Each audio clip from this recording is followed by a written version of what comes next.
motivação. E voltamos para a segunda parte. Se tu perdeu a primeira parte, volta lá assistir a parte onde a Cassandra conta um pouco mais sobre o abuso e da parte que a gente encerrou quando ela fugiu de casa com o bebê. Então volta lá assistir, confere. Mas já se inscreve aqui no canal do YouTube, Tamaris Liesenfeld, ou TV Galega Oficial, caso você não consiga assistir pelo canal 520 no dia do inédito. Então, Sandra fugiu, foi lá pra Indaial, na casa dos padrinhos, e daí ali a Sandra já conseguiu, os padrinhos conseguiram a guarda, né? A minha madrinha já conseguiu a guarda naquele dia, devido, né, à situação. Ela já foi atrás, então, assim, ela me ajudou muito até então. E ali na casa dos meus padrinhos, eu já comecei a me sentir um pouco mais segura, né? E como eu não tive mais contato com a minha mãe até então, aí ali foi onde que eu realmente comecei. O meu único motivo era sempre pensar na menina, né? Proteger, né? Isso. Aí eu conheci um rapaz ali na época que era muito amigo deles e tal, que é o pai dos meus filhos hoje. Não tô com ele até hoje, né? Mas Sim. foi meu primeiro casamento. E daí um dia esse rapaz chegou e falou assim pra mim, tu vê, na época eu já tava, né, ali 12 para 13 anos e ele tinha 26, se eu não me engano, 26, 27. Daí ele falou assim, por que tu não vem morar comigo? Ele assim, se tu namorar comigo, ele assim, tu vem morar comigo, ele assim, eu te dou condições pra te criar tua filha e tal. E daí ele falou, tipo, uma palavra que pra mim realmente, né, cuidar da minha filha. E daí eu falei com a minha madrinha e tal, daí como ela já sabia tudo que tinha acontecido, aí ela me explicou, eu digo assim, essa mulher assim, ela foi incrível. Tua madrinha. Porque ela me chamou no quarto e ela me explicou como que era a vida de um casal. O que iria acontecer se eu fosse morar com ele. Mas ela me explicou assim tudo muito explicado. Ela foi madrinha, né? Porque a madrinha é uma segunda mãe, né? Ela foi, tá? Eu digo assim, a minha madrinha Neiva foi uma segunda mãe mesmo, né? Dela, tipo, foi a primeira pessoa na vida que chegou e sentou comigo e, ó, tu quer namorar com ele, se tu for morar com ele vai acontecer isso, isso e isso. Isso vai refletir nisso, nisso, nisso. É isso que tu queres? E daí eu disse pra ela assim, mas, Dinha, eu tenho a menina e eu quero dar uma vida boa pra ela. Daí ela disse, eu vou conversar com ele. Ela assim, eu e o Valdemiro vamos conversar com ele. Ai, cara, ela foi uma mãezona, né? Foi. Ela assim, a gente, pra ver se ele realmente tá disposto a assumir isso. E daí ela fez, né, chamou a gente, ela me chamou junto e tal. Até então meu padrinho já tinha falado com ele. E falou para nós dois na mesa da cozinha o que seria dali para frente. Daí, tipo, ela puxou nas orelhas dele como se eu fosse filha mesmo, sabe? Ela assim, olha, tu estás pegando a Sandra, ela passou por isso, né? Ela assim, ela já vem de uma situação bem delicada.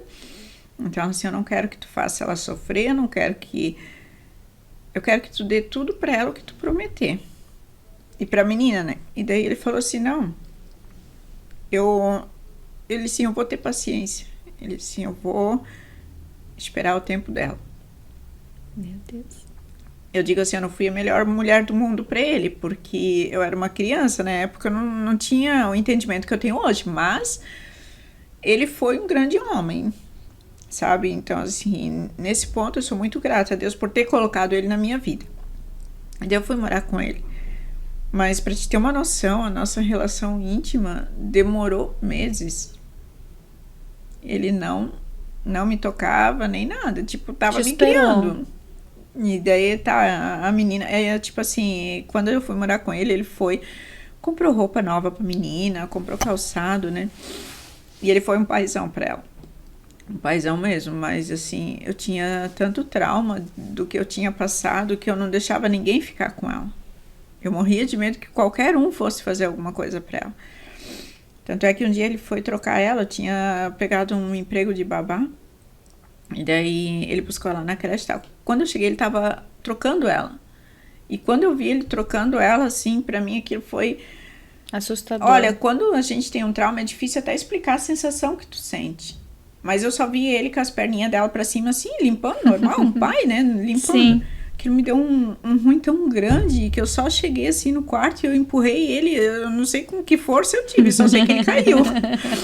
Eu empurrei ele e daí eu disse pra ele assim, tu nunca mais toca na minha filha. E daí eu já peguei ela no colo, já comecei a chorar, e daí ele ficou assim, tu tá louca? Ele assim, eu tava limpando ela. Aí, assim, mas na minha cabeça, assim, eu não queria saber, eu peguei ela, fui pro banheiro e dei banho, e na minha cabeça ia acontecer o mesmo, sabe? E depois aí a gente conversou e ele foi me respeitando passar esse tempo. Sim. Aí, com... Que ao mesmo tempo que era muito difícil pra ti, né, ter aquela imagem de proteção de mãe, né, que não acontecesse nada, porque era o padrasto também, né? Sim. E ao mesmo tempo pra ele também, assim, né, aquela paciência, aquilo que ele prometeu pra Todinha, né, vou dar o tempo dela, respeitando, existe o trauma. E ele sabendo exatamente pelo trauma que eu não estava fazendo, tipo assim, a minha ira naquela situação não foi uma coisa assim, tipo, né, de maldade, mas é que o meu sentimento tava ainda, né, com aquele trauma que eu tive, né? E daí, assim, o tempo foi passando, ele com muita calma foi contornando a situação. E a menina, assim, era um grude com ele que, meu Deus do céu, né? Ele não podia assumir que ela se desesperava, né? E a gente, depois aí veio o Jefferson, né? E é tão interessante que quando meu filho nasceu, o Jefferson, por ela não ter mamado, eu não ter amamentado ela, ela viu ele mamando, eu digo assim, é uma cena que hoje em dia eu me lembro, assim, eu acho tão bonito que ela, né, tinha quase 3 aninhos, 2 anos e 10 meses.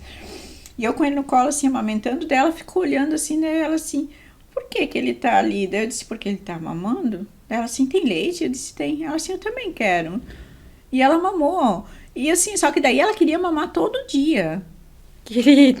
Eu acho que assim, tipo, parecia que era uma falta que ela sentia, sabe? Ela queria mamar todo dia. E daí ela roubava o leite do irmão. Até hoje, já disse pra ela, tu roubou meu leite. E teve um dia que eu disse pra ela assim, Jaque, hoje não, a mãe tem que dar mamar pro neném, né? Uhum. E daí ela ficou ali, ela era bandidinha, ela ficou ali ao redor, eu com no ele bom sentido, colo. Né, gente? No bom sentido. Ela ficou ali, eu com ele no colo e ele com a mãozinha do lado, ela veio e deu uma mordida no dedinho dele. Pecadinho. Pecado. Então, assim, foi... Depois que eu fui pra casa dos meus padrinhos ali, que eu conheci o Pedro e tal, eu comecei a constituir uma família. E que nesse momento, tudo que aconteceu de ruim ali, naqueles, eu digo assim, que foram 5 anos, né? Eu procurei não absorver nada. Assim, eliminar... Virou a página. E recomeçar da forma que... Tudo o que me passaram de bom, que era a família que eu morava até os 8 anos e o que a minha madrinha tinha como estrutura familiar. E eu pensava na minha cabeça assim... eu vou ser a melhor mãe do mundo para eles. Tu teve quantos filhos com o Pedro? 2. 2. Então, assim, eu não fui a melhor mãe do mundo, mas eu fui a melhor mãe que eu podia ser. Então, assim, eu sempre fui muito amiga, conversava, brigava também, né? Tipo, dizia os não que precisava. Hoje em dia eu tenho minha neta, né, que a Jaque diz assim que ela não, assim, se conversar com ele, ela hoje, ela mesma diz, ela não saberia, né, lidar com a situação como eu consegui lidar. Também não sei, assim, eu não, às vezes a gente diz assim, eu tive uma maturidade que Deus me deu, porque eu em sã consciência hoje nem eu entendo, né. A tua filha nesse momento já estava no teu nome? Não. Aí, até então, ela sempre, tipo, eu não tinha registro, não tinha certidão de nascimento dela, não tinha vacina, não tinha nada, tá? Gente, nada. Só pela glória. Eu não podia, tá? Né? Aí, começou quando ela teve que ir pra creche, pra escola. Que daí era público, né? Aí eles me pediram o documento dela. E daí eu não tinha nada. E aí, como é que eu ia fazer, né? Aí eu fui no cartório ali de Indaial, expliquei a situação. Aí até me aconselharam dizer que ela tinha nascido em casa. Mas mesmo assim, tu tem que levar para um hospital, Sim. né? Não faz sentido, senão eles não fazem certidão de nascimento. Vai criar uma mentira em cima de outra mentira. Aí o rapaz do cartório me aconselhou a ir no conselho tutelar e na promotoria ali em Indaial. Uhum. Aí eu fui. Aí quando eu cheguei lá, eu contei a história e a Jaqueline tá comigo. E contei a história, o que tinha acontecido e que eu precisava de uma autorização deles para fazer uma certidão de nascimento para ela. Daí eles queriam me tirar minha filha, porque ela achou uma história assim tão cabulosa, que ela falou assim, não, a gente vai ter que averiguar essa história, a promotora falou.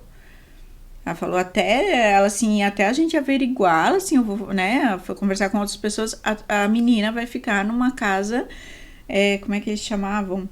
Acolhedora. Orfanato, tipo... É, tipo isso, mas era uma casa de família, né, Sim. que fosse acolher ela até sair o resultado. Eu disse, não, ninguém vai tirar minha filha de mim. Aí eu entrei num desespero, eu comecei a chorar, daí a minha filha me agarrou, ela dizia, não, porque eu quero ficar com a minha mãe. E daí, assim, a promotora, até então, né, o pessoal dali ficaram tão comovidos com a história que eles deixaram eu ficar com ela. Até no dia da audiência. Daí ela falou assim, tu vai ter que trazer testemunhas. Era 4 testemunhas, né, do que aconteceu. E a gente vai fazer um DNA. Aí, assim, eu me senti até, tipo... estranha, parecia porque, que tu tava falando mentira. Sim, eu ainda não falei tava pra ela acreditando assim, em ti. eu disse, mas tu vai fazer um DNA meu e da minha filha pra mim provar que ela é minha mesmo? Daí ela assim, infelizmente eu vou, porque ela assim, não é cabível essa lei, história, né? Daí tá. Aí foi marcada a audiência, daí eu falei com o Luizinho, com a Bárbara, com a Marli e com a Maristela, né, que eram os filhos dele e a minha mãe. Aí a minha mãe não foi. Tua mãe não foi. Não foi. E os filhos do meu padrasto, eu tive o apoio dos filhos de sangue dele. Eles foram na audiência. Daí a Marli, ele abusou dessa filha dele também. Ela tem trauma até hoje. Nossa. Então ela contou tudo isso, né, lá na audiência. É o trauma que ela teve por tudo isso. E com a Maristela, ele tentou mexer também. Aí com a outra filha, a Cida, ele mexeu e ela também acabou tendo, né, uma criança e tal. Dele. E então, assim, às vezes hoje eu penso assim, e a mãe dessas meninas, né, como é que aceitavam isso, sabe? Tipo, é inacreditável tu ver assim, ó, eu era... A mãe estranha, das meninas, a tua mãe... Sim, mas, tipo, eu era estranha, filha dele. Mas tu saber, assim, ó, tipo, eu tenho um relacionamento com meu marido e ele mexeu com a minha filha e eu vou deixar por isso. Eu não sei se é porque eu fiquei com esse sentimento, assim, de sei lá, de vingança, de dizer assim, eu não quero isso. Não é de vingança, mas impotência. De justiça, né? Dizer assim, não, minha filha, tu não vai fazer isso. É minha e tua, né? Mas enfim, aí elas contaram todo o relato de cada uma delas. E o Luizinho, ele contou o relato dele, de que ele participou, de que ele sabia que eu não saía de casa, que, né, eu realmente era proibida, né, de ter acesso, que ele foi proibido de ir lá também. Quando te viu já com a barriga, né? Então, assim, com isso, eu ganhei ali a causa. Aí, e a tua mãe não foi? Não foi. Chegou a perguntar pra ela por que ela não foi? Anos depois. A gente ficou muitos anos sem se falar. Anos depois, assim. Até quando a gente se falou, um dia, daí ela até falou pra mim assim, Sandra, tu nunca vai me perdoar, né? Aí eu disse, vou. Eu disse, na verdade, eu já te perdoei, mãe. Eu disse a ela assim, mas tu não fala comigo direito. Eu disse, mãe, a única coisa que eu nunca consegui te entender foi o porquê que tu não foi no dia da audiência, que era o dia que eu mais precisava de ti novamente. Eu disse, tu não foi. Eu disse, tu era testemunha fundamental para mim naquele dia. E daí naquele dia ela falou assim, ela não foi porque ela ficou com medo dela ser presa. Ser cúmplice, né? Pelo fato de tudo que aconteceu, entendeu? E por eu ainda ser de menor nessa situação, né? Que eu fui atrás da justiça. Aí a gente ficou mais um tempo sem se falar, né? Ela na casa dela, eu na minha, porque... eu acabei tendo, assim, esse distanciamento emocional natural, tá? Eu acabava não sentindo saudade, vontade de ter muito contato e tal. De estar, né, com ela. Por eu ser filha única dela, às vezes eu não conseguia admitir, sabe? Pensar assim, poxa, mas por quê, sabe? Como é que, né? Hoje, a minha mãe já tem idade, né? E... eu perdoei ela, enfim, eu tenho que cuidar dela porque eu sou filha única, né, não tem muito o que fazer. E às vezes ela fala assim, que ela tem muito arrependimento do passado. Ela tem que se perdoar também, assim como tu se perdoa, ela tem que se perdoar, Ela falou né? assim, ó, que se o tempo pudesse voltar, ela faria tudo diferente. Até um dia ela conversou comigo, ela estava já doente, ela chorou muito, assim, ela falou assim que se o tempo pudesse voltar, ela faria tudo diferente, ela jamais teria ficado com ele, né? Ela, assim, que ela era jovem, ela falou, né, ela, até então, naquele momento, ela achou que ia me dar uma vida melhor pra, né, enfim, e aconteceu tudo aquilo, mas eu digo assim, hoje eu perdoei ela por tudo, até o meu padrasto, assim, eu não guardo raiva e mágoa de ninguém. Ele é vivo ainda? Não. Não. Ele faleceu faz alguns anos, quando a Jaqueline nunca soube da história, até ela ter 9 anos ali, foi quando ele ficou muito doente. Ele morava no asilo, né, porque os filhos... Ninguém queria ficar com ele. Até o Luizinho mesmo falava, pra te ter uma ideia, que ele tinha medo de ter o pai dele na casa dele por causa das filhas dele. Sim. Né? Se ele fez isso com as as filhas filhas, dele, imagina com com a neta, a né? Então enteada. ele tinha esse receio, né? E daí eles ligaram pro Luizinho, que ele já tinha dado derrame e tal, tava muito mal. E ele queria me ver, pedir perdão, e a menina, né? E daí o Luizinho veio lá e tal. Daí eu falei pra ele, Luizinho, eu não vou. Eu disse, tu pode dizer pra ele que eu perdoei já, e o que ele tem que pedir perdão agora é pra Deus, não é pra mim. Eu já perdoei. Eu disse, agora a Jaqueline, eu disse, tu me dá um tempo que eu preciso conversar com ela, porque ela nem sabe de tudo que aconteceu. Que eu criei a minha filha assim... Pai, tua mãe, não, o pai, o Pedro. Isso, e era tudo perfeito, aquilo era Sim. a família, né? E daí ele disse, tá bom, amanhã eu venho buscar ela. Um dia. Aí eu disse, olha, a única coisa que eu te peço, tu não deixa ele chegar perto dela.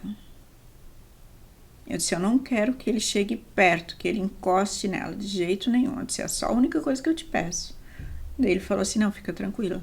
Ele falou, eu vou cuidar dela. Daí ela chegou da escola e tal, daí eu fui conversar com ela. Aí eu expliquei tudo o que aconteceu, né? E ela chorou tanto que ela disse que... Ui! Ela se lembra até hoje desse momento, sabe? De eu ter contado pra ela que o Pedro não era o pai dela, o que tinha acontecido e tal. E daí ela falou assim, eu nunca vou perdoar ele. Ela falou, eu não quero ir. Aí eu disse, já que tu tem que ir, tu tem que perdoar.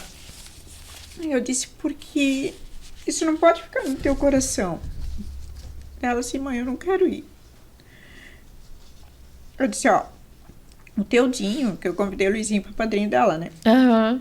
Porque ele sempre me apoiou muito, então assim, eu digo, essas pessoas que a gente quer para padrinho, né? Aí o Luizinho veio lá no outro dia dele assim, ô Jaque, tu pode ficar com o Dinho. Ele falou, eu não, tu vai ficar comigo o tempo todo. Ele levou ela lá e ele disse que, tipo, quando ele chegou com ela pela mão, assim, disse que ele olhou a Jaque e disse que ele chorou tanto, assim, sabe? E pediu perdão pra ela. Hoje em dia ela diz assim que ela se lembra, sabe? Que ela falou assim pra ele, eu não te perdoo. É compreensível, sabe? Mas até hoje ela disse assim, que hoje ela é evangélica, né? Ela disse que ela pede pra Deus tirar isso do coração dela, mas ela falou que ela não consegue perdoar. Ela falou assim, eu não entendo como é que... Ela disse, alguém pode fazer isso, mas... Ser humano, né? Aí foi passando e tal, daí ela voltou, depois acho que ele ficou vivo mais alguns anos e faleceu. E naquele ano na escola ainda tinha, depois de tudo isso que aconteceu, tinha todo ano eles faziam, né, para as mães ali, e faziam tipo assim para os alunos contarem qual que era a sua heroína preferida. Ui! Então, assim, tinha aqueles que escreviam, fizeram sobre Mulher Maravilha, cada um sobre a sua, né? Sim. E Cada um tem a sua história, né? aí a Jaque fez a dela e no outro dia eu fui chamada no colégio, no dia na diretoria. Daí eu pensei, pronto, né? O que a Jaque aprontou, né? Primeira coisa, o chamado. Porque ela era sempre muito protetora dos irmãos, né? Uhum. Então eu pensei, aprontou alguma, né? Aí eu cheguei lá com o Jairo, né, que era o subdiretor lá, e conversando com a diretora, daí ela perguntou sobre a história que a Jaque contou, né, se era realmente tudo aquilo. Aí eu quis saber que história que era, né, daí ela mostrou ali, eu disse sim. Eu disse, faz agora poucos meses que eu contei pra ela, porque, né, ele tava doente e tal, e ela ficou sabendo, ela assim, não teve um da sala que não chorou. Ui! Que ela escreveu toda a minha história ali naquele texto que foi parar no jornalzinho da escola. Sim. Até. E daí no final da história ela escreveu assim, entre todas as heroínas do mundo, a maior heroína para mim é minha mãe. Gente do céu. Daí a Jaque diz assim, hoje ela fala assim, mãe, o importante é que eu fiquei famosa na escola. Se eu era desconhecida até então. Porque os professores pegaram um carinho tão grande por ela que ela só tomava café quando a sala dos professores. Tadinha. Então, tipo, eu criei ela assim, sempre para ela ter a maturidade de decidir o que ela queria, de saber o que ela queria, para ela ser uma mulher forte, para não deixar se abater com qualquer situação. E tudo tu tem que ver o lado positivo da vida. Hoje em dia eu ainda falo para ela, eu disse, Jaque, eu não sei o motivo por que isso eu teria que passar. Eu disse, mas talvez eu teria que passar.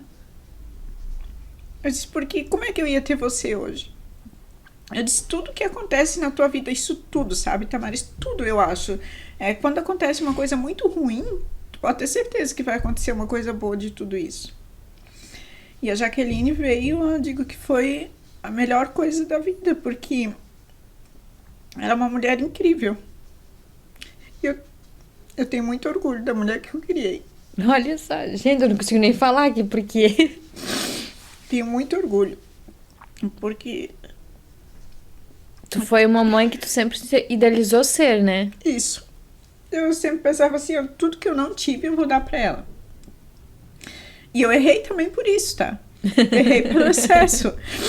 Porque pelo trauma que eu tinha... Mas tu errou tentando acertar, né? Proteger. Vamos dizer assim, o excesso errou de tentando proteção. acertar. Eu não deixava ela assistir jornal. Não deixava ela assistir, tipo, filme de guerra. Nada. Uhum. Tinha que ser tudo perfeito. Paraíso. Porque eu pensava assim, ela vai ter tudo que eu não tive. E como ela assistia, tipo, sempre coisas de princesa, era tudo muito perfeito, o mundinho dela. Quando ela ficou adolescente, ela não sabia, na verdade, como é que eram as coisas reais. Sim. Então, eu digo assim, eu errei também. Ela sempre diz assim, ela teve uma infância perfeita. Tudo como manda o figurino. Mas eu nunca falei pra ela sobre as coisas ruins, porque eu não queria que ela tivesse nada que fosse impactante na infância dela.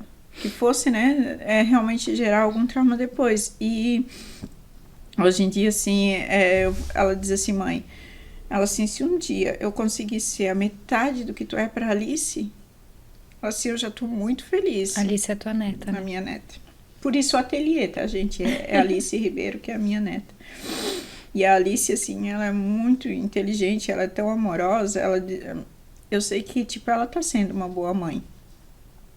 Só que que nem ela fala assim, ela tem um pouco de medo de não conseguir fazer o que eu fiz. Eu disse, mas nem eu sei se eu conseguia fazer de novo, tá? Não existe certo ou errado, Não. Existe o certo de tu amar o teu filho, zelar por ele. E tu lutar por ele, independente de qualquer coisa. Eu sempre falo assim, ensinar no caminho do bem, do que é certo. Quando a Jaqueline começou a ficar adolescente, eu conversava, o mesmo que a minha madrinha fez, para ver como isso foi importante, né? Referência, ela começou, né? A ficar adolescente, eu sentava no quarto com ela, conversava sobre tudo. A primeira vez que eu falei com ela sobre a vida, ela tinha 11 anos. Porque para mim foi uma referência ruim, essa idade. Mas eu pensava assim, eu vou conversar com ela sobre tudo, né? Então, assim, a gente sempre foi muito amiga nesse assunto. Se eu saísse de casa para trabalhar e eu passasse no quarto dela, assim, que eu visse que ela não estava bem, eu não ia. Enquanto eu não conversasse com ela e saber o que estava acontecendo. Porque, assim, eu sempre falava assim, até no meu trabalho, eu fiquei muitos anos lá e eles sabiam disso. Eu sempre deixei bem claro. Mais importante para mim é meus filhos, tá? Emprego, eu vou arrumar outro. Prioridade aos filhos. Prioridade aos meus filhos. Então, assim, às vezes eu chegava atrasada né? Se ela não estava bem, porque na adolescência ela teve muita cólica, né? Muito, Sim. né? Então, mas eu primeiro queria saber dela, o que estava acontecendo. E ela sempre foi o centro da atenção para mim, por ela ser menina, por eu ter, né, esse trauma. Então, eu busquei fazer para ela o que eu não tive. E às vezes não existe certo e errado, sabe, gente? Às vezes a gente diz assim, será que eu tô acertando? Será que eu tô errando? Tu tá amando? Tu tá direcionando? Sim. Tá mostrando do lado, né, que é certo. Que também não adianta passar sua mão na cabeça, Isso, né? mas tu não vai fazer o melhor do mundo. Tu vai fazer o teu melhor. O teu melhor. Qual é o teu melhor, né? Eu digo assim que eu fiz o meu melhor dentro das condições que eu tinha, dentro das condições que eu consegui absorver de referências melhores. Mas, assim, em muitos pontos eu digo assim que quando eu chorava sem eles ver, às vezes eu tava, né? Porque daí isso tudo gerou também um casamento muito... como é que eu vou dizer? Não foi um casamento de marido e mulher como eu tenho hoje, sabe? A gente Sim. tinha uma vida razoável de família. Vocês se dão bem? Tu e o Pedro? Sim, até hoje. Olha só. Tá terminando de novo. E essa mulher tem mais uma história pra contar, né? Ela foi casada com o Pedro, hoje ela é casada novamente. Sim. E ela teve uma filha, que foi em 2018 que tu perdeu ela. Isso. E a história dessa filha, ela vai contar num outro quadro, num outro momento, porque eu acho que é muita coisa, muita informação pro dia de hoje. E vai ser muito a choradeira pro dia de Então, hoje. assim, ó, já prepara o lencinho, gente, porque... Mas é de muito motivação, porque se tu vê essa mulher hoje, tu não diz que ela passou. Então, se tu puder tirar um pouquinho dessa energia dela, que ela emana, gente, tire, porque acompanhe ela nas redes sociais e tudo mais. Mas, ó, ativa o sininho, porque a Sandra volta com a gente num terceiro, tá? No próximo. Obrigada, tá, Sandra? Eu que agradeço, Obrigada, né? que Deus te abençoe sempre mais, tá? Desculpa fazer chorar aqui. Não, mas são lágrimas de empoderamento, pode ter certeza. Coisas que eu digo assim que vai sempre nos fazer mais forte, mais unida como mulher Como sempre. mulher. Obrigada, tá? Muito. Até a próxima, gente.